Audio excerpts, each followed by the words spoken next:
Notre leçon d'aujourd'hui, c'est la respiration des êtres vivants. Que se passe-t-il quand je respire?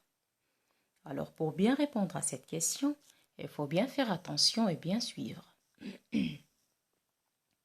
Connais-tu l'organe qui, dans notre corps, nous permet de respirer?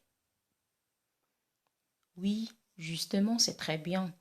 L'homme respire de l'air par le nez ou par la bouche. Alors, on dit que l'homme effectue des mouvements respiratoires.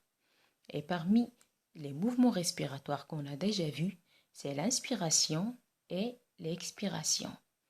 Alors, lorsqu'il inspire, l'air entre dans ses poumons, le torse se gonfle. Et lorsqu'il expire, l'air sort de ses poumons, le torse se dégonfle.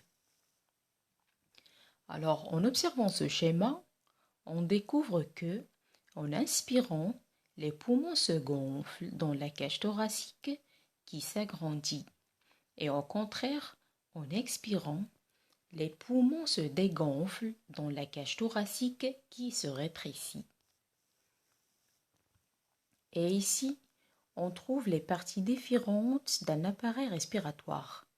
Le nez, la bouche, la trachée, la branche droite, le poumon droit entier, bronchiole, poumon gauche en coupe et des sacs alvéolaires. Les flèches rouges représentent l'air inspiré et les flèches bleues représentent l'air expiré. Alors, où va l'air inspiré? L'air inspiré entre par le nez ou la bouche, puis passe par le pharynx, le larynx qui descend dans la trachée. Elle passe par les bronches qui entrent dans les poumons. Les bronches se rétrécissent pour devenir des bronchioles et, aux extrémités, on trouve des alvéoles pulmonaires. Ce sont de sorte des petites bulles d'air. C'est la fin du chemin pour l'air inspiré au niveau de l'appareil respiratoire. En ce qui concerne l'air expiré, alors ça suit le même trajet mais à l'inverse. Et si on a la traduction pour bien comprendre cette leçon?